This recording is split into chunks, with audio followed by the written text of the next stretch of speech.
What are you thinking? You're a big fan of this show. I watched the whole thing. At first, I started watching because I said, okay, she's coming in. And then I was sold. I was like, oh, I'm into this. She can cancel for all I care. Like, I'm into this show. Yeah, like I'm in it. At the end of every episode, I'm like, gotta get to the next one. Like, they leave you on cliffhangers. Right. They're really good at that. But what advice would you give to Kitty if you were like a big sister to her? Because the whole time I'm watching, I'm like, Kitty, enough with the drama. Enough. Focus on your school grades. Focus on your school grades. She was starting to fail some stuff, and she didn't care about school. All she cared about was boys, then girls, then drama, then this, then that. I'm like, Kitty, like, let's focus on why you're here. Well, she also was focusing on her mom. She was, and that's important. And the family part's important. Yeah, but she lost track of the mom, I think, at a certain point. That's so funny. At a certain point, she just focused on you. Yes. No, but that's so funny because I would also say the same thing. I'm like, what are you doing? Where your school? Your school matters. Like, what are you doing? You gotta go to university. Korea does not fuck around with grades, and like, you know what I mean.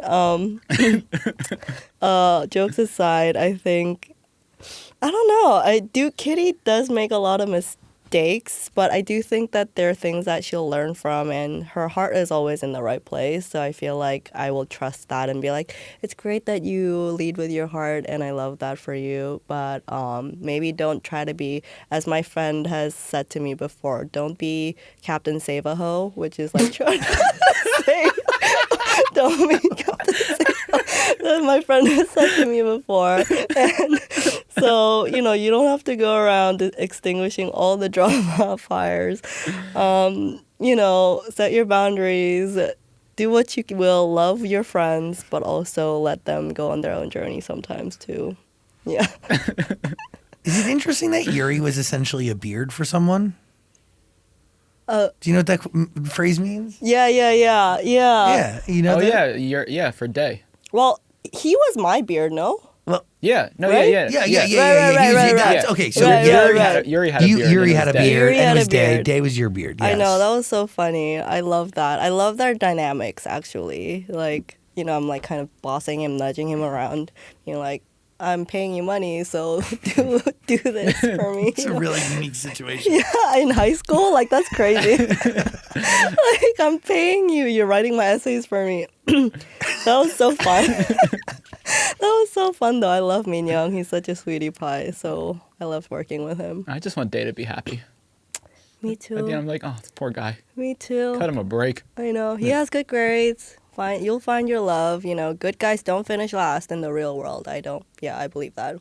I gotta say, Jenny Han's a genius, right? Yeah. Like, unequivocally, without a doubt, a genius. Yes. She is so good at writing whatever speaks to, because like Dan, like you said, you probably didn't expect to like the show as much as you did, right? No, at first I was like, what am I watching? And then I was like, yeah. Right. I'm sold. Yeah. I mean, I think she's really good at bringing that kind of innocent high school sweetheart love, that feeling into her writing, even as an adult, that everyone can relate to it. It's just so good. It's genius. Like, she clearly channels something or has the ability to, like, go back in her own, like, childhood, and it's exquisite. Yeah, I know. And when you meet her, you do kind of feel that innocence too. Like, in person, she has that kind of, like, sweet aura about her that makes sense as to why she can write things like that.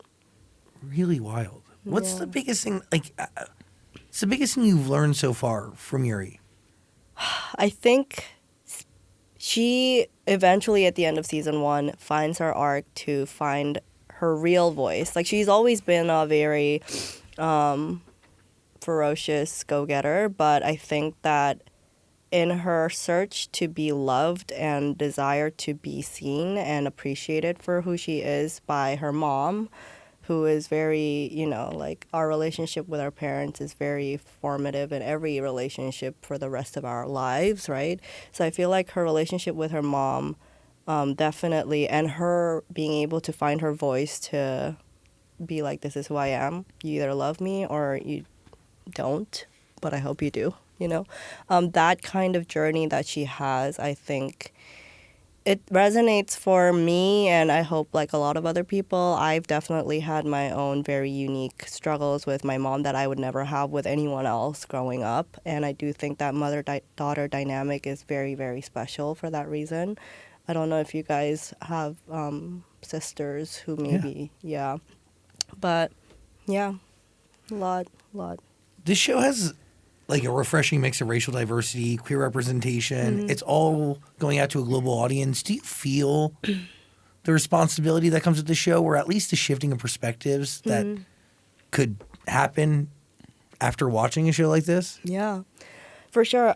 And I don't, and I mean, I love the show for that reason alone.